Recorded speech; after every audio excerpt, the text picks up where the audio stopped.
네. 2022년이 벌써 반이 지나갔더라고요. 제가 지난 2021년 12월에 와서 이렇게 함께 이 영교에서 신앙생활을 한 지가 벌써 7개월이 넘어가는 가운데 있습니다. 2022년에 이제 들어오면서 저희가 많은 결단들을 개인적으로 했을 것이라고 생각합니다. 그 결단들을 잘 지키고 계십니까? 목사님과 이제 사역에 대한 이야기를 하다 목사님께서 온전함이라는 주제로 7월에 함께 말씀을 나누겠다라고 하셨는데, 온전함이라는 그러한 그 단어에 대해서 생각을 해보다가 오늘 말씀을 함께 나누면 좋겠다라는 생각이 들어서 이 말씀을 함께 봉독해 보았습니다. 신앙생활을 하는 것이 어떻습니까? 사실 이렇게 막 신앙생활을 우리 일상의 삶에서 적용해 나가는 것이 쉽지만은 않습니다. 삶을 살다 보면은 정말 쉽게 신앙생활을 할 수 있지만 우리가 더 어렵게만 이 신앙생활들을 다가가려고 하는 것 같습니다. 신앙생활 하게 되면, 내가 하나님 믿고 말씀 지키게 되면 여러 상황 속에서 내가 불편하니까 라는 이런 생각들을 하고 우리가 신앙생활에 접근하고 있는 건 아닐까 하는 그런 생각들이 제 마음 안에 들었습니다. 그래서 오늘 이런 고민을 하는 성도분들에게 아마 좋은 도전이 되는 말씀이 되지 않을까 하는 생각을 해보았습니다. 이 말씀은 여호수아죠. 여호수아는 성경에 처음 등장할 때부터 꽤나 영향력 있고 믿음이 좋은 인물로 등장을 합니다. 힘도 좋았던 것 같고 성실하고 신뢰감도 어느 정도 잘 쌓여 있는 인물 같습니다. 아마도 12지파 가나안 정탐꾼으로 뽑힌 12지파의 이 정탐꾼으로 뽑힌 것을 보면 꽤나 인지도도 있었던 사람이 아닐까 생각합니다. 믿음 또한 부족하지 않았죠. 가나안 정탐의 결과로서 우리가 그 믿음의 고백들을 잘 알고 계실 줄 압니다. 그의 믿음은 12정탐꾼 중에 두 사람, 여호수아와 갈렙만 그 가나안 땅, 허락된 땅이다. 내가 그 땅에 들어가서 이 너무나도 키 크고 무서운 그 가나안 땅의 병사들, 사람들을 능히 물리칠 수 있을 것이다. 하나님이 우리에게 그 땅을 허락하셨기 때문이다. 라는 그런 믿음의 고백도 어렵지 않게 덤덤하게 했던 사람인 것만 같습니다. 그런 담대하게 믿음의 결정들을 해 나가는 모습을 보면서, 반면에 우리의 모습을 보면 믿음의 작은 결정 하나 하는 것도 참으로 쉽지 않은 듯합니다. 그에게 믿음의 결정은 너무나 쉬운 결정처럼 보이지만 우리에게도 믿음의 결정과 믿음의 삶을 이끌어가는 것은 너무나도 어려워 보입니다. 그런 그에게 과연 아무런 시련도 없었을까 하는 고민을 해보게 되지 않습니까? 신명기 마지막 부분에 모세가 여호수아에게 리더십을 넘겨주는 장면들이 나옵니다. 그리고 이제 모세는 죽고 여호수아가 이스라엘의 지도자로 올라오게 되죠. 이스라엘 지도자로 서게 된 여호수아가 하나님께 부르심을 받습니다. 그것이 오늘 여호수아 1장의 장면입니다. 하나님께서 여호수아를 부르시고 하나님께서 말씀하십니다. 이제 모세는 죽었기에 모세는 없습니다. 그래서 하나님이 여호수아를 부르시고 본문 1장 1절에서 이렇게 기록합니다. 여호와의 종 모세가 죽은 후에 여호와께서 모세의 수종자 눈의 아들 여호수아에게 말씀하여 이르시되 라고 기록하고 있습니다. 여호수아가 부름 받는 당시의 배경을 이야기하고 있죠. 모세는 죽었습니다. 이어지는 2절에서는 내 종 모세가 죽었으니 이제 너는 이 모든 백성과 더불어 일어나 이 요단을 건너 내가 그들 곧 이스라엘에게 주는 그 땅으로 가라라고 말씀하십니다. 이스라엘 백성들의 지도자로서 리더십의 인계를 받은 여호수아에게 주어진 말씀은 그리 어렵지 않습니다. 이제 광야 생활도 끝났고 그냥 눈앞에 있는 가나안 땅으로 들어가기만 하면 되는 것이었습니다. 하나님께서는 이스라엘 백성들에게 이제 그만 머물러 있고 내가 명령한 그 가나안 땅으로 들어가라라고 말씀하신 것입니다. 여호수아에게 주어진 명령이었죠. 이스라엘 백성들은 모세의 죽음으로 슬퍼하고 있었습니다. 그는 40년이라는 긴 세월 동안 이 이스라엘을 이끌었고 모세의 죽음으로 이제 인도자가 죽었기에 이스라엘이 꽤나 혼란스러웠을지도 모르겠습니다. 그러나 이미 이스라엘 백성은 30일 동안 모세의 죽음을 슬퍼하고 있었습니다. 이제 여호수아를 불러서 하나님께서는 이스라엘 백성들을 데리고 가나안 땅으로 들어가라라고 말씀하십니다. 이제 이스라엘 백성들은 슬픔에 잠겨 있는 것이 아니라 하나님의 명령을 따라서 하나님이 이끄실 땅으로 들어가야 했습니다. 그렇게 여호수아에게 말씀하신 것이죠. 하나님은 해야 할 일을 간단하고 정확하게 말씀해 주셨습니다. 낭망에서 이스라엘 백성들에게 이제 움직여라 라고 말씀하시죠. 그리고 하나님은 이 하나님의 명령은 여호수아에게 요단을 건너라라는 말씀과 동시에 이렇게 말씀하시죠. 3절입니다. 내가 모세에게 말한 바와 같이 너희 발바닥으로 밟는 곳은 모두 내가 너희에게 주었노니라고 말하며 구체적으로 그 땅이 어딘지를 4절에서도 설명해 주기까지 합니다. 사랑하는 성도 여러분, 여호수아에게 이 하나님의 명령을 받은 이 일이 과연 쉬운 일이었을까요? 우리는 이미 성경의 내용을 어느 정도 잘 알고 있죠. 그래서 여호수아가 이 명령을 받고 어렵지 않게 이 길을 나섰을 거다라고 짐작하기도 합니다. 그런데 여호수아 입장에서 한번 생각해 봅시다. 1장 2절에서 하나님께서 내 종 모세가 죽었으니 이제 너는 이 모든 백성을 데리고 가나안 땅으로 들어가라라고 말씀하셨을 때 이 여호수아의 입장은 어떠했을까요? 40년이라는 긴 세월 동안 이 모세라는 위대한 사람, 누구나 인정하는 이스라엘 백성 사람들 중에 누구나 인정하는 그 모세가 죽고 나서 이제 여호수아인 자신이 이 많은 사람들을 이끌어야 되는 그런 부담감이 있지는 않았을까요? 모세의 리더십에도 이스라엘 백성들은 반발하기도 했습니다. 불만을 품기도 했죠. 그러나 모세가 그 문제를 해결하고 나아갑니다. 그리고 또 이러한 상황들을 목격한 아마 여호수아였겠죠. 여호수아가 그 하나님에게 이 명령을 받고 나서 아무렇지 않게 가나안 땅으로 들어가는 것은 쉽지 않았을 것입니다. 지금 우리나라의 대통령이 바뀌고 국가적 차원의 리더십이 교체되는 것이 결코 쉬운 일이 아닙니다. 그런데 어떻습니까? 여호수아에게 이 일이 과연 그저 쉬운 일이었다라고 말하는 것은 꽤나 어려운 문제입니다. 심지어 그가 하나님께서 요단을 건너라라는 명령을 받았을 때 그 요단을 쉽게 건널 수 있었을까요? 우리가 이미 성경에 대한 지식이 있기에 요단이 물이 불어나면 건너기가 어렵고 물이 없을 때는 그냥 걸어서도 건널 수 있는 그런 지역이었습니다. 그런데 이 하나님께서 이스라엘 백성들을 데리고 들어가라라고 했던 그 시기가 물이 불어 있던, 물이 많아서 그냥 걸어서 건널 수 있는 그런 상황이 아니었습니다. 여호수아 3장에서 이스라엘 백성들이 요단을 건너는 장면을 보게 되면 그곳에 물이 이미 가득 차 있었다는 것을 우리가 알 수 있죠. 이스라엘 백성 요단을 건너는 장면에서 이것을 본다면 여호수아에게 이 명령이 주어진 것은 꽤나 믿음이 많이 필요한 결정이었습니다. 우리가 하나님의 명령을 받은 여호수아를 보면서 여호수아니까 저 정도쯤이야라고 말하는 것은 그에게도 충분히 어려움이 있었다라는 것을 우리가 짐작하지 않기 때문이죠. 여호수아의 마음을 아셨는지 모르지만 하나님께서는 여호수아가 하나님의 명령을 실천할 만한 그런 말씀을 이어서 해주십니다.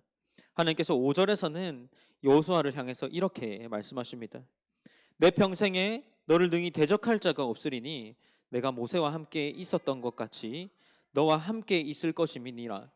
내가 너를 떠나지 아니하며 버리지 아니하리라라고 말씀하십니다. 앞서 여호수아의 마음을 생각해 본다면 그의 어려운 고민들, 그의 생각들이 녹아내리는 그러한 말씀이 아닐까요? 여호수아는 긴 시간 동안 모세를 따라다니면서 이 모세가 하나님과 함께 하실 때, 하나님이 모세와 함께 하실 때에 어떤 일들이 일어났는지를 알고 있었을 것입니다. 내가 모세와 함께 있었던 것 같이 여호수아 너와 함께 하겠다라는 말은 꽤나 그에게 큰 힘이 되었을 것입니다. 모세의 행적이 어땠습니까? 그 당시에 가장 힘이 좋았던 이집트의 왕 바로도 이겨낼 수 없었습니다. 적수가 되지 못했죠.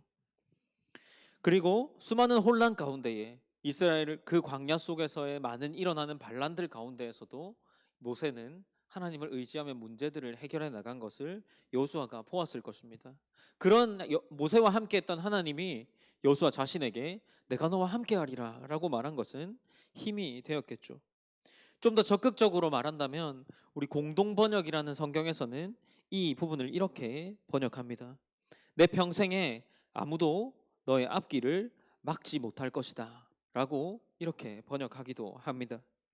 그렇다면 여호수아는 이제 하나님의 말씀을 따라서 하나님이 함께 하신다는 것을 믿고 순종하기만 하면 되는 것이었습니다.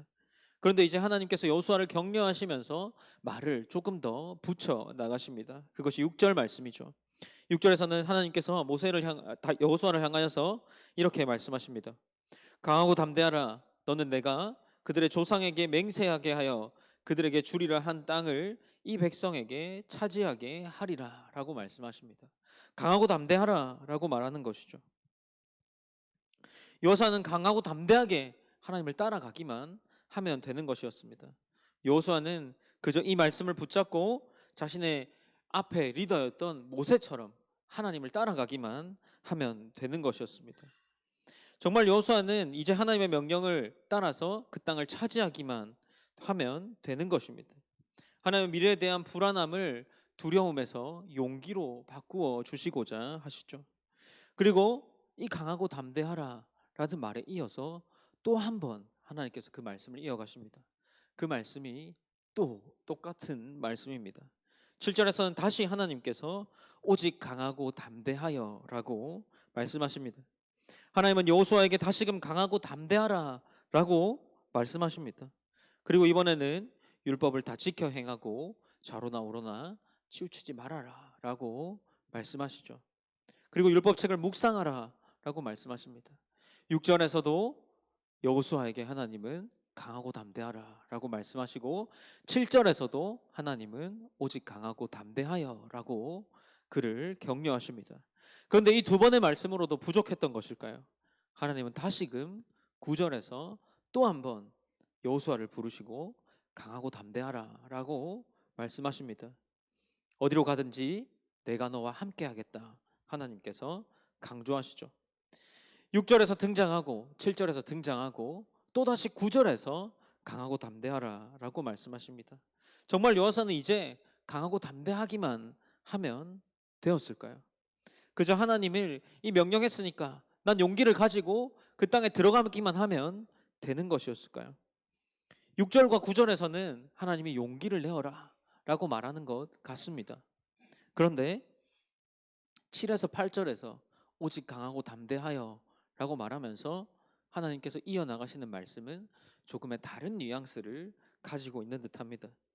7에서 8절 말씀만 우리 다시 한번 함께 봉독해 보시겠습니다. 7에서 8절 말씀입니다. 함께 읽으시겠습니다. 시작. 오직 강하고 담대하여 나의 종 모세가 내게 명령한 그 율법을 다 지켜 행하고 우로나 좌로나 치우치지 말라.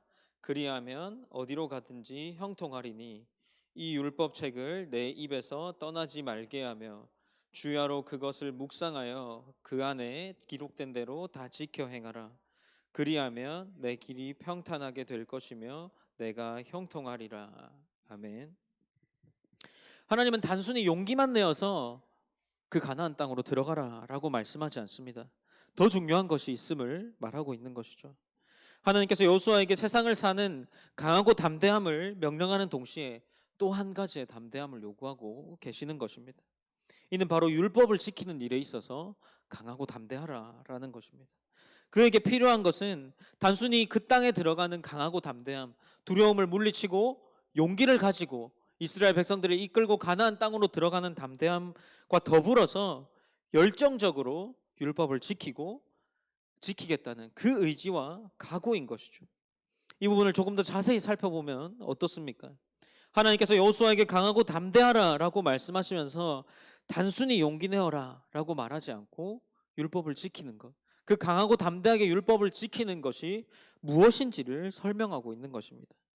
7에서 8절에서는 강하고 담대하라라고 말씀하시면서 첫 번째로 하나님은 이렇게 말씀하십니다. 오직 강하고 극히 담대하여 나의 종 모세가 내게 명령한 그 율법을 이라고 말합니다. 우리의 이 번역에는 뉘앙스가 잘 지켜 보이지 않지만 실제로 히브리어를 번역해 보면 이 율법을 지키는 일에 있어서 매우 신중하고 조심하여 매우 신중을 기해라는 말입니다. 온 몸과 마음을 율법 지키는 일에 신중을 다해서 쏟아라라는 뉘앙스로 하나님은 이 율법에 대해서 말씀하십니다. 또한 둘째로 무엇을 말씀하십니까? 하나님은 모든 율법을 지키라라고 말씀하시죠. 모든 율법을 지키는 것에 대해서 한번 생각해 보신 적이 있습니까? 이 성경의 한 구절도 빠짐없이 다 내 삶으로 지켜낸다는 것을 생각해 보신 적이 있습니까? 그리고 또한 이 셋째로 이어져서 하나님이 말씀하시는 것은 어느 한순간에도 치우치지 말아라 라는 것입니다. 좌로나 우로나 치우치지 말라고 하나님께서 말씀하십니다. 그리하면 어디로 가든지 내가 형통하리라 라고 말씀하시죠. 그리고 이어나가는 하나님의 말씀은 넷째로 하나님의 말씀, 이 율법이 다 너의 입을 떠나지 말게 하라 라고 권합니다. 하나님은 주야로 그 입에서 말씀을 떠나지 않게 하고 주야로 그 말씀을 묵상하라 라고 명령하시는 것입니다. 사랑하는 성도 여러분, 세상을 살아가는 강하고 담대함은 담대함과 더불어 하나님은 여호수아에게 율법을 지키는 그 일을 강하고 담대하게 하라라고 말씀하셨음을 기억해야 합니다. 여호수아가 매 순간 믿음의 길을 선택할 수밖에 없는, 담대하게 믿음을 결정할 수 있는 이유가 단순히 하나님께서 강하고 담대하라, 두려움을 떨쳐라, 용기를 내어라 에서 나온 것이 아니라는 말이죠. 하나님께서는 그 가운데에 율법을 지키는 강하고 담대함을 함께 말씀하셨다는 거죠. 하나님께서 가장 큰 전쟁을 앞둔, 이제 가나안 땅에 들어가서 전쟁을 앞둔 여호수아에게 그저 강하고 담대하라는 것이 아니라 율법을 지키라, 이 명령을 함께 하셨다는 것은 우리가 주목해 보아야 할 만한 사항이라는 거죠. 이 지점에서 한번 고민해 보았습니다. 왜 현대 그리스도인들에게 능력이 없을까? 왜 담대하지 못하다라는 이야기들이 계속해서 오르내리는 것일까? 물론 이 문제를 일반화시킬 수는 없죠. 담대하게 사는 분들, 믿음의 선배들, 믿음의 선조들 다 많이 있습니다. 지금도 있죠. 그러나 왜 어렵지 않게 우리 현대 그리스도인들은 이런 문제들이 자꾸만 수면 위로 떠오르는 것을 우리가 목격하는 것일까요? 여호수아와 어려움을 겪는 성도의 차이점이 무엇일까라는 것을 한번 고민해 보았습니다. 왜 담대하지 못할까? 믿음의 선택의 기로에서 왜 현대 신앙인들은 신앙의 길을 선택하지 못하는 것일까 하는 거죠. 담대함이 없는 이유는 다른 것이 아니죠. 사실은 믿음의 근거인 하나님에 대한 불신이라고 표현할 수밖에 없습니다. 하나님의 말씀을 따라 살면 어디로 가든지 성공한다 라고 말씀하지 않습니까? 지금 7절에서 말하고 있습니다. 어디로 가든지 형통하리니. 8절에서 동일하게 말합니다. 기록된 대로 다 지켜 행하라. 그리하면 내 길이 평탄하게 될 것이며 내가 형통하리라 라고 말하고 있습니다. 어쩌면 하나님께서 이루어 주시겠다는 그 성공의 척도와 기준이 다를지도 모르겠습니다. 그러나 우리의 기준이 세상에 맞추어져 있기에 우리는 하나님이 말씀하시는 이 형통과 성공과 평탄의 길에서 멀어져 가는 것이 아닐까요? 만약 성도인 저와 여러분에게 담대함의 근거가 없다면 조심스럽지만 우리는 하나님에 대한 불신으로 가득 차 있을지도 모릅니다. 여호수아와 우리의 차이는 하나님을 향한 완전한 신뢰라고 할 수 있습니다. 요단을 건너라고 말씀하시면서 두 가지를 말씀하셨습니다. 용기를 내어 강하고 담대해라. 내가 함께 할 것이다. 그리고 동시에 율법을 지키는 일에 강하고 담대해라. 그러면 내 길이 어디로 가든지 형통하고 평탄할 것이다 라고 말이죠. 말씀의 제목을 근거 있는 담대함이라고 했습니다. 여호수아의 근거 있는 담대함이 무엇이었을까요? 이 두 가지를 모두 붙잡은 것입니다. 하나님이 하시기에, 하나님이 하신 일을 알기에 그는 담대할 수밖에 없었습니다. 그와 동시에 하나님이 명령하신 율법을 지키는 일에 고민 없이 늘상 하나님의 길을 선택하면 형통할 것이다 라는 그 믿음이 있었기에 담대할 수 있었던 것이죠. 사랑하는 성도 여러분, 이를 기억해야 하지 않겠습니까? 저희는 말씀을 통하여서 하나님이 어떤 일을 하셨는지 압니다. 그리고 역사적으로 멀지 않게 신앙의 선배들이 하나님께서 개인에게 어떻게 역사하셨는지도 그런 일들을 들었기에 우리는 하나님에 대해서 압니다. 그래서 강하고 담대할 수 있습니다. 그런데 한 가지, 혹 우리가 근거 있는 담대함을 보여주지 못한다면 우리는 바로 말씀을 지키는 데 있어서 부족한 모습을 보이고 있을지도 모릅니다. 다시금 말하지만 믿음의 담대함이 없다면 그것은 말씀을 지키는 것에 걱정, 말씀을 지키게 되면 우리가 얻을지도 모르는 불이익, 손해와 같은 그런 결정들 때문이 아닐까요? 여호수아의 근거 있는 담대함은 말씀에 대한 순종과 그가 하나님에 대해 아는 지식에서 나온 것임을 기억해야 할 것입니다. 하나님께서 여호수아에게 말씀하셨던 것처럼 그의 근거 있는 담대함은 율법을 지키는 일에 신중을 기하고 온 마음을 쏟고 한순간에도 좌우로 율법에서 이탈하지 않고 그의 입에서 율법이 떠나지 않았기 때문은 아닐까요? 사랑하는 성도 여러분, 여호수아는 모세를 보았으니까 그렇게 좋은 믿음을 가질 수밖에 없었다라고 그렇게 반응할 수 있을까요? 절대 그렇지 않죠. 저와 여러분이 여호수아보다 더 큰 경험을 했습니다. 그분이 보내신 예수 그리스도의 은덕으로 말미암아 구원을 경험하였고, 그렇게 오신 예수 그리스도는 더 좋은 것을 주시기 위해 하나님께 간다라고 말씀하시며 그 이후 우리에게 성령님을 보내어 주셨습니다. 하나님은 분명히 말씀하셨습니다. 예수님을 통해서 예수님 자신이 떠나야 더 유익한 것이 온다고 말씀하셨습니다. 그렇게 본다면 우리가 저 사람은 여호수아는 더 좋은 경험들을 했으니까 하나님 더 잘 믿었을 거다라고 말하기엔 또 그렇게 좋은 그런 핑계가 아니지 않습니까? 사랑하는 성도 여러분, 오전에 목사님께서 여호수아를 동일하게 언급하셨습니다. 여호수아 24장 15절에는 이렇게 기록합니다. 만일 여호와를 섬기는 것이 너희에게 좋지 않게 보이거든 너희 조상들이 강 저쪽에서 섬기던 신들이든지 또는 너희가 거주하는 땅에 있는 아모리 족속의 신들이든지 너희가 섬길 자를 오늘 택하라. 오직 나와 내 집은 여호와를 섬기겠노라 하니라고 여호수아가 자신의 인생의 끝자락에서 말합니다. 그리고 이스라엘 백성들을 향하여서 도전합니다. 나와 내 집은 여호와를 섬기겠노라라고 고백하면서 말이죠.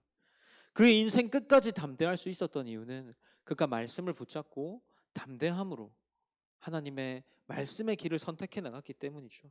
그 말씀의 길을 선택하여서 그가 경험한 형통함이 다시금 또 말씀의 길을 선택할 수 있는 믿음의 근거가 되었던 것이 아닐까요? 사랑하는 성도 여러분, 간절히 바라는 것은 이 자리에 모인 한 사람 한 사람이 정말 하나님의 율법의 말씀의 길을 선택하여서 하나님의 은혜를 경험하고 그것이 토대가 되어서 다시금 근거 있는 담대함으로 하나님을 믿는 담대함으로 신앙의 길을 선택할 수 있는 그런 성도 여러분들 되시기를 소망합니다. 또한 그렇게 모여서 우리가 세워가는 이 이음교회가 근거 있는 담대함이 있는 그런 성도들이 모인 그러한 사람들이 되어서 그러한 교회로 근거 있는 담대함을 가진 교회로 성장해 나가기를 소망합니다. 이 시간 말씀을 정리하면서 그렇다면 우리가 어떻게 해야 할까라는 생각들을 해보았습니다. 2022년 서두에 이 초반에 우리가 한 가지 말씀들을 나누면서 결단을 했었죠. 제 뒤에 있는 현수막에 나와 있습니다. 네, 오른쪽 이 상단에 보면 매일 큐티, 매일 기도, 성경 일독이라고 우리가 나름대로의 결단들을 가지면서 함께 말씀을 나누기도 했습니다. 어떻습니까?